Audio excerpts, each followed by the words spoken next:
Shabbat Shalom, mon Mévorah, j'espère que vous allez bien. Alors voilà, alors ce Shabbat, alors venez, on va aborder deux sujets. Alors on va survoler donc la paracha de cette semaine, paracha de Kitavo, et on parlera bien sûr d'une date très importante qui est Chayeloul, qui est ce Shabbat. Alors venez, dans la paracha Kitavo, alors elle nous parle donc de la mitzvah des Bikurim. C'est quoi? Eh bien, ce sont c'est les Bnei Israël. Dès que les Bnei Israël sont rentrés sur leur terre, donc en Eretz Israël, on a dû consacrer les prémices des récoltes pour Hachem.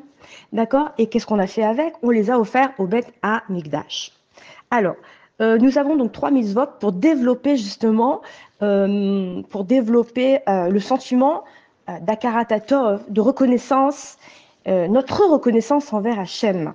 Et à celle-ci, on ajoute 2 autres mitzvot, comme on vient de dire, on en a 3, le Birkat Hamazon et aussi le Kibud Advahem. Alors, dans les Bikurim, nous avons donc, on va dire, les prémices qu'on apporte à Hachem comme sacrifice, qui sont donc très appréciés de notre Créateur.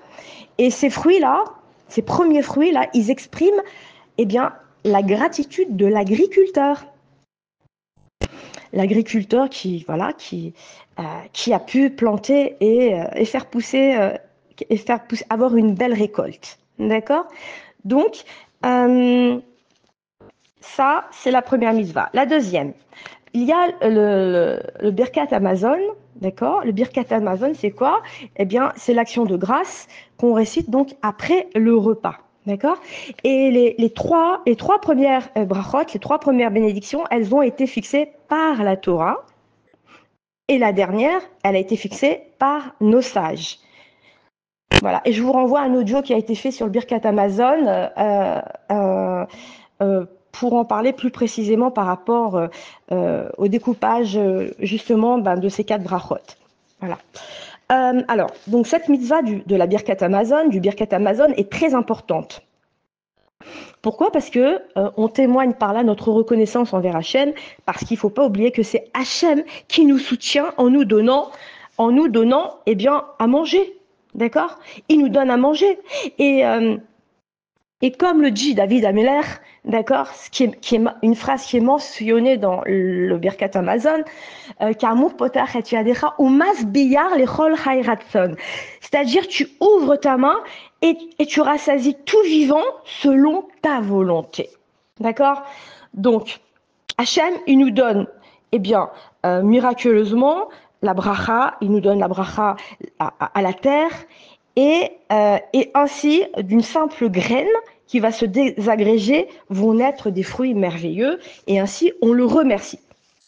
On le remercie. Donc, la troisième, la troisième mitzvah, c'est le Kibud Advahem, d'accord? C'est quoi? C'est le respect dû aux parents, ordonné donc par la Torah, par 2 commandements distincts qui est la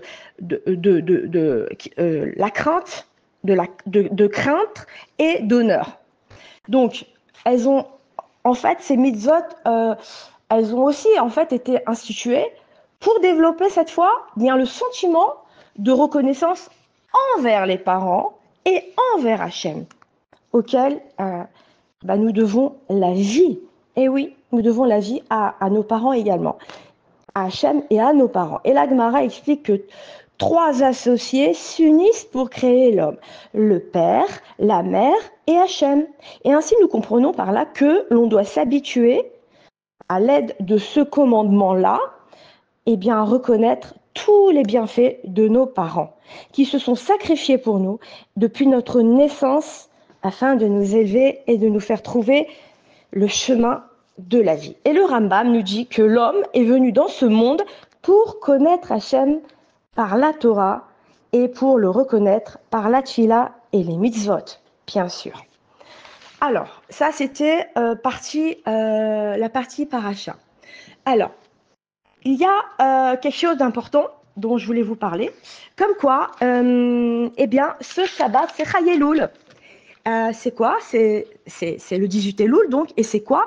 Eh bien, c'est la naissance des Shtei Gdolim et Meorot, en fait, on appelle ça les deux grandes lumières, en fait, deux grandes lumières qu'on appelle donc Shnei Meorot Agdolim, qui sont le Baal Shem Tov et l'Admour Azaken, qui sont nés à la même date, ouais, le 18 Elul, Chai Elul. Et donc à l'époque du Baal Shem Tov, il avait 47 ans, donc le Baal Shem Tov, et il a fait une bracha au papa de l'Admour Azaken qui n'arrivait pas à avoir d'enfant, qui n'avait toujours pas d'enfant, et un an plus tard, à la même date, Chai Elul, eh bien, est né l'Admour Azaken. Alors, donc le 18 Elul, on a dit c'est la naissance du Baal Shem Tov et aussi la naissance de l'Admour Azaken. Donc, il faut savoir d'abord que on va dire un petit mot sur le Baal Shem Tov qui a beaucoup souffert dans sa vie puisque à l'âge de 3 ans, il a perdu son papa, à l'âge de 5 ans, il a perdu sa maman et on voit qu'il a énormément souffert. Il a grandi plutôt, on va dire, dans la forêt. Il se réfugiait tout le temps pour prier, pour parler avec Hachem, et en fait, il a grandi, on va dire, un peu seul. Et de là, on peut apprendre une chose, en tout cas, c'est que toutes nos difficultés font partie du programme d'Akadosh Baruch Hu.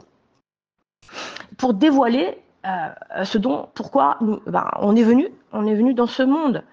Parce que quand on voit que le Baal Shem Tov a fait le Kaddish à l'âge de 3 ans pour son père, puis à l'âge de 5 ans pour sa mère, alors devant cette immense épreuve, c'est pour nous une immense leçon. Alors, son papa, avant de partir, lui a dit, écoute, n'aie peur de rien, et la seule personne que tu dois craindre, c'est Akadosh Baruch Hu.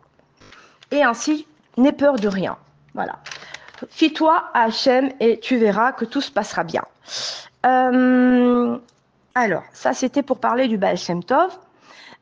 Donc, le Baal Shem Tov, plus tard, donc, va prévenir le Maggid de Bezerich, qui est son élève, bien sûr, comme quoi cet enfant, l'Admour Azaken, a reçu la responsabilité de diffuser la chassidoute dans le monde entier.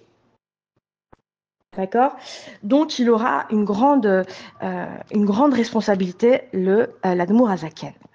Alors, on voit que plus tard, le Baal Shem Tov, c'est lui qui fera la coupe de cheveux des 3 ans donc, de l'Admour Azaken, d'accord? Et il va donner également des directives dans l'éducation de l'enfant. Il va donner des directives aux parents de l'Admour Azaken. Alors, l'Admour Azaken donc va devenir le Baal HaTanya, il va écrire le Shulchan Aruch, le Tanya, les Mahamarim, et donc il représentera et sera une grande lumière de la Chassidoute, et ce sera sa mission, malgré justement, à l'époque justement, de tous les opposants.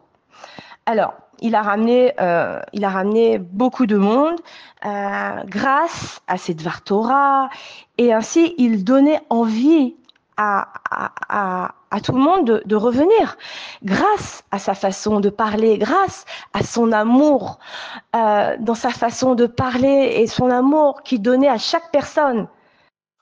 Et donc, de ce Shabbat Chai Elul, on n'oubliera pas de faire les Chaim, bien sûr.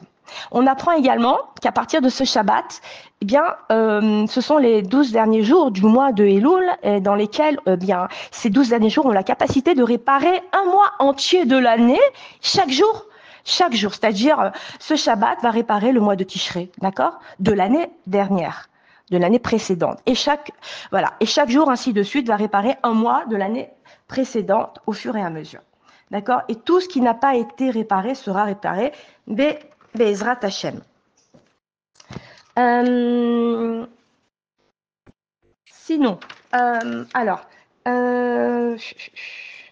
il y a également... Ah oui, je voulais parler de quelque chose. Je ne sais pas si vraiment ça s'appelle comme ça, mais en tout cas, voilà. La ribonothérapie, c'est quoi? C'est quand tu vois un chassid, tu te sens beaucoup mieux après. Ouais. Parce qu'il faut savoir que toutes les clalotes, on le voit dans la paracha, elles arrivent. Elles arrivent quand tu ne vas pas sourire, quand tu ne sais pas servir à Kadosh Baruch Hu dans la joie. Oui. Quand tu pries et que tu arrives à la maison, et tu vas pas supporter ou ton mari ou ta femme, ou... donc tu vois. Donc si toutes tes mitzvot ne sont pas faites dans la joie, alors ça devient des clalottes, tu comprends? Parce que en fait c'est comme c'est écrit, parce que tu n'as pas servi Hachem avec joie et de bon cœur, alors bah, tu sais ce qui va t'attendre, d'accord? Voilà. Donc, on va se renforcer donc dans notre simcha, dans nos mitzvot, on va les faire bezrizout avec empressement, avec de la joie. On va pas prendre ça comme un joug, comme quelque chose de lourd à porter, n'est-ce pas? Et je me parle à moi-même, hein, bien sûr. Attention. Et Bezrat Hashem. Alors voilà. Moi, ce que je nous souhaite, eh bien, c'est que dans ce mois des loups, là, qui est un mois, on va dire, un mois de vitalité, d'accord, de grande vitalité, où on va avoir, on va emmagasiner, pardon, beaucoup de réserves et de forces pour l'année prochaine. Eh bien, on va donner aussi de la tzedaka, c'est très important, parce que en fait, Hachem nous envoie du shefa, et on a besoin aussi de dépenser ce shefa dans le monde. Parce que ce qu'il veut Hachem, c'est que tu mekadesh, que tu vas sanctifier le monde, et, euh, et que tu sois pas fermé, d'accord? Que tu sois pas un Kelly, tu sois pas fermé, mais que tu sois un Kelly ouvert, d'accord? Pourquoi? Parce que en fait, quand tu distribues, eh bien, tu fais en sorte que le monde va recevoir ta lumière grâce à ta tzedaka, bien sûr, aussi.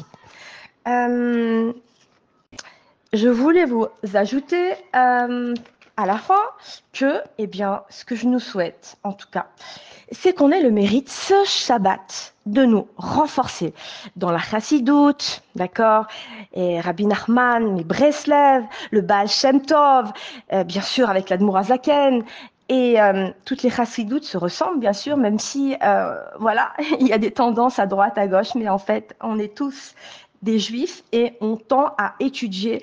Pourquoi? Parce que on est un Am Israël, on est Béhardout et on est un peuple, d'accord?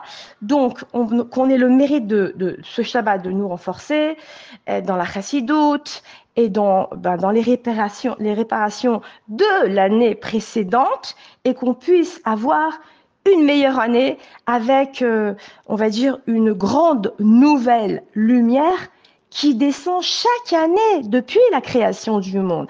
Parce qu'Hachem, en fait, il fait descendre chaque année une nouvelle lumière plus forte que l'année précédente. Pourquoi? Parce qu'on doit toujours avancer. D'accord? On va pas, c'est pas une répétition sur une répétition. D'accord? Et ainsi, eh bien, Rosh Hashanah 5785, eh bien, nous aurons une lumière encore plus grande, une année encore meilleure. Et ainsi, nous pourrons avoir beaucoup plus de simra dû aux événements qui se sont passés le 7 octobre. Et ainsi, nous allons réparer aussi ce jour-là, qui a été un jour triste. Voilà. Bezrat Hashem, que ce jour se transforme en simra, en Géoula, pour l'année prochaine, à Simchat Torah notamment. Et je vous dis Shabbat Shalom au Mevorach. Petit shiur pour la libération des Chatoufim, pour le retour des Bezrat Hashem de tous les Chayalim à la maison, pour la royauté d'Hachem, qu'Hachem puisse régner et descendre dans ce monde avec le troisième Beth Amikdash, construit par lui bien sûr, de façon à ce qu'il soit indestructible, qu'Hachem ait sa maison ici-bas, et qu'il arrête de errer, et que nous puissions enfin, eh bien, faire Seudat Korban Toda, remercier Hachem pour tout ce qu'il fait pour nous. Et un jour, bien sûr, le puzzle sera bien complet, et on comprendra de là que oui, on doit continuer à remercier Hachem sur le bon, mais aussi sur le moins bon, parce que Hachem, c'est lui le, le maître du monde, ça c'est clair, mais c'est lui qui décide comment doivent se passer les choses. Voilà. Alors soyons acteurs, nous aussi, de notre vie, et ainsi nous ferons à Hachem le grand plaisir, nous lui donnerons